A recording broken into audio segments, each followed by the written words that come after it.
Figure it out. Hello, this is Adam Koralik with Figured Out Productions. The following video is a video of some kind, and I hope you enjoy it. Hey guys, it's Adam here, and welcome to another video about Book Off, aka also known as Hard Off, as in Japanese pickups videos. So if you're not familiar, Book Off is a chain of Japanese video game stores, or not really video game stores, but they're bookstores, right?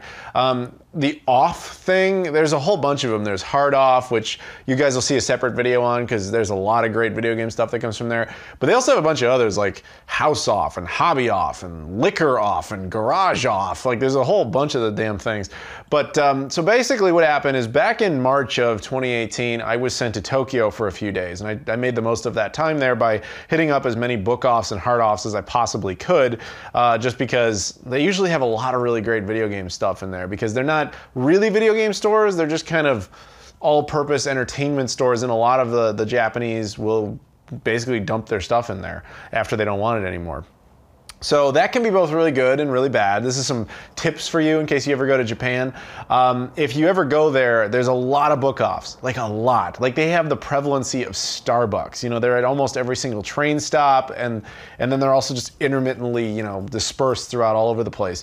So I've done this a couple of times where I tried to hit up like every single one I could in Osaka, and then when I was down in Yokosuka in October of 2017, I did like everyone over there as best I could. And sometimes what I would do is I'd find one on a map and I'd say, okay, that's my end game. I'd go all the way there and then work my way back on the train line until you basically run out of space. And if that was your full-time job, man, you would never even come close to hitting all of them in Japan. You just never would. So in this case, this trip, I basically decided I would try the same plan, and after only just a few of them, I was done.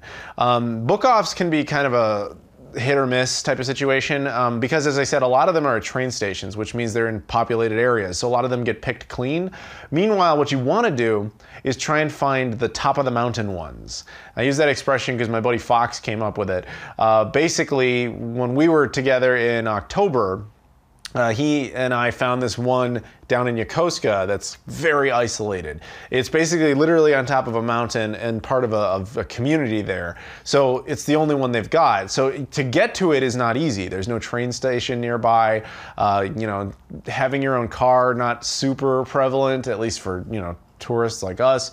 So you had to do a lot of walking. So it's just kind of a pain in the ass to get to. And of course, the locals that actually live in that area, like they're the ones dumping stuff in there. They're not usually going in there buying stuff out of it.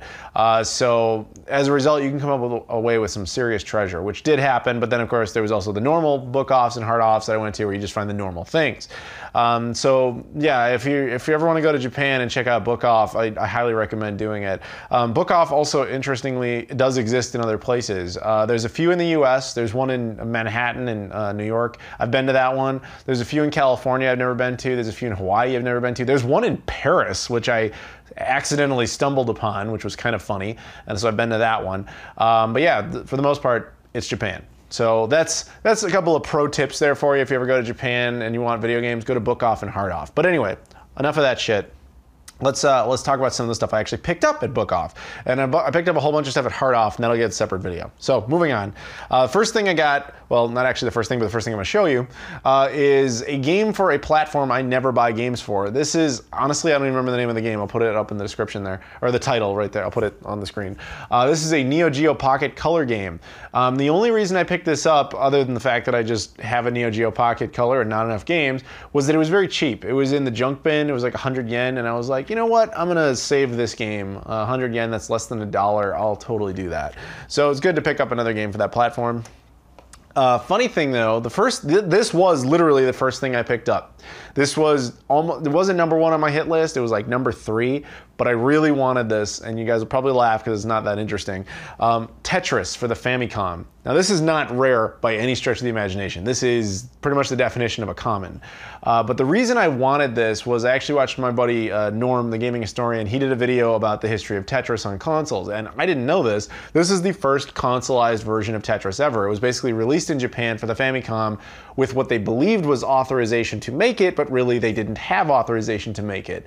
So it's just kind of an odd piece of history, and that's more why I wanted it than anything else. And it was like $2, so I was like, yeah, all right.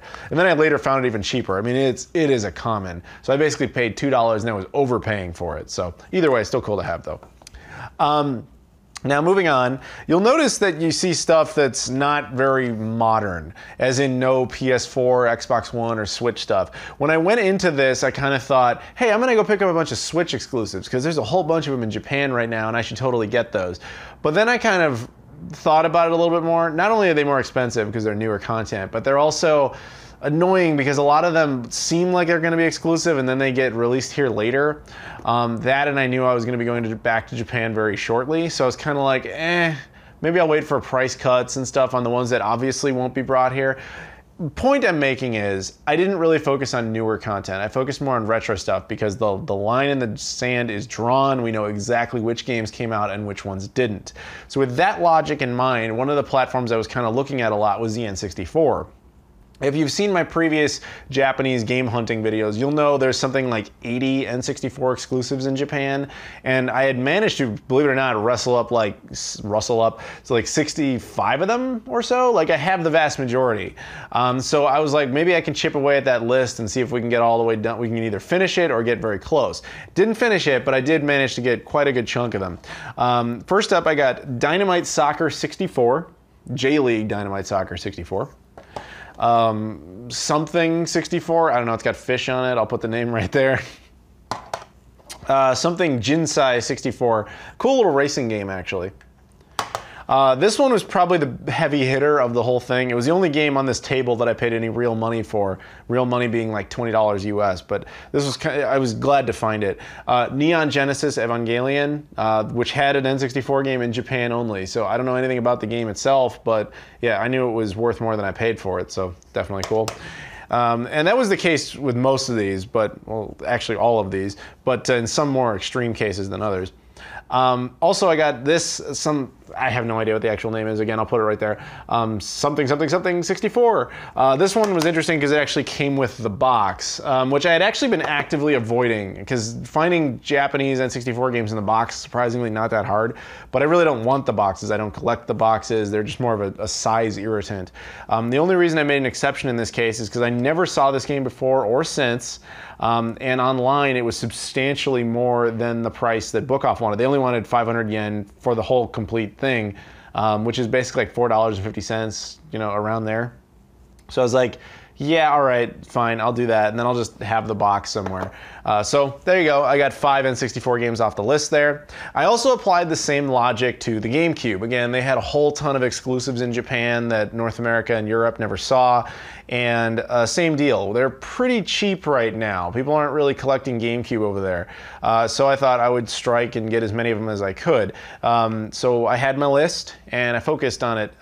First up, we got Momotaro Dentetsu 11, Zoids vs. 3, then a few baseball ones, Jikyu Pawafuru Major League, Jikyu Pawafuru Puryakyu 9, Jikyu Pawafuru Puryakyu 11, and 12.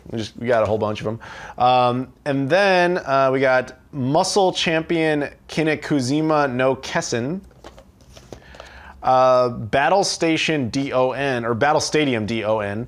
This one might be exciting to anime people, which I am not, but this one contains it's a fighting game that contains characters from One Piece, Naruto, and Dragon Ball Z. Probably never brought out here for licensing reasons, but I haven't played it, but I imagine if you're into those franchises, this is probably one you would want to look into. It's also very, very cheap. Like, we're talking like 200 yen, like less than $2.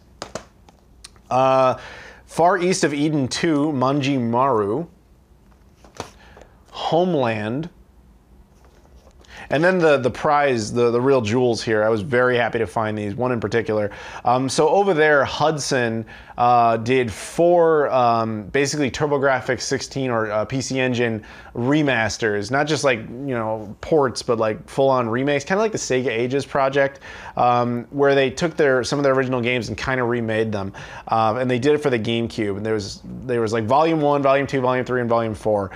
I had previously picked up, I think it's Volume 3 Volume 2 I had picked up, Star Soldier. It was the only one I could find. On this trip I did better. I found Cubic Load Runner, and I found PC Genjin, aka Bonk. So I was happy to find both of those. This one especially. This one was much cheaper than it should have been. Like I've looked online, this is like a $120 game. I found it on clearance bin like $5. So pretty nice. So happy about that. But there's still one missing, and hopefully I can find that at some point. But yeah, I did really well on Gamecube, as you can see. Now the next platform I was focusing on, even though it's kind of arguably dumb too, but hear me out. When I was in Tokyo back in October of 2017, I was in Super Potato, and I managed to pick up a Geo Cd Front Loader for $18. Now the reason it was that cheap was that it was labeled as broken junk. It was literally just the console, no controllers, no cables, no games, nothing, just the console. And again, it was labeled as broken. So I bought it because I figured $18, even broken, that's a good deal. And if it works, great. If not, I have a buddy who claims he can fix it. So I didn't really have any games for it, but when I got back here, I had picked up a controller for it while I was still there. I found one at Hard Off, and a company was cool enough to send me video cables for it. I actually have RGB SCART cables. I just don't have the power supply yet. But I wanted to see if I could get more games for it. Games for it in North America are almost impossible to find, but in Japan, they're relatively common.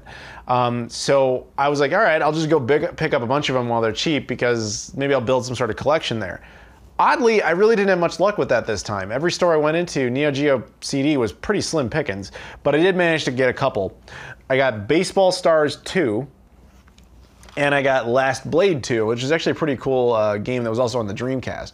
So I was happy to get both of those. But that said, I still don't know if the console works because I don't have the power supply, but I am working on that situation. So moving on, the last stuff I got, which was kind of a neat little thing to find. As I mentioned at the beginning of this video, sometimes you have that book off or hard off that is at the top of the mountain. Now this one wasn't quite as the top of the mountain as some of the others, but it clearly had that vibe of some stuff in there had been there a while and, was in good shape because it had just been sitting there. And this was kind of in that level of treasure. I opened up one of the clearance bins, which was full of like loose Super Famicom and Famicom carts and stuff like that. But what they also had was 4 boxed Virtual Boy games. And I was like, that's kind of impressive because first of all, you never really see Virtual Boy stuff here. And I know it wasn't even released in Europe. And even in Japan, I really never see it. But in this case, 4 of them, complete, in the box, in the clearance bin. Each of these was like 500 yen. It's like $5 each, not even, it's like $4.50 each. So that was a good deal. So what I picked up was Mario's Tennis, box complete, warranty card, manual. They even have the plastic wrap around the game, plus that little black plastic piece that is meant to go on the bottom of the cartridge. Like, very nice. Galactic Pinball, Vertical Force, which I'm pretty sure was actually a Japanese exclusive, and then Bomberman something or other. So yeah, even though I don't even own a Virtual Boy, I was like, I'd be an idiot to pass on that. So I picked those up, and I know the Virtual Boy is region free anyway. So if I ever get one, then I'll have a nice little stack of games on it. So yeah, that was that. And the other great thing about it is, as cheap as a lot of this stuff was, in most cases, you can take advantage of Japan's tax-free shopping system. I'll show you the logo there.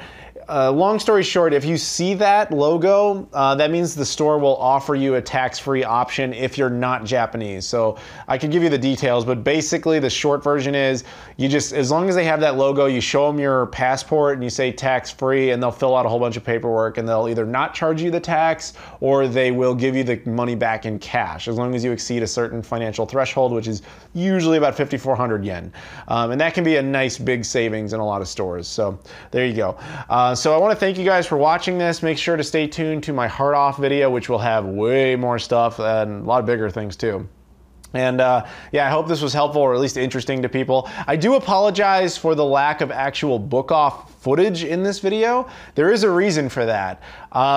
When I got there, I was warned, like right from the get-go, be careful about where you film. The Japanese are hypersensitive to YouTubers right now because of the whole Paul Logan thing, or Logan Paul, whatever the fuck his name is, ever since he did that shit in Japan.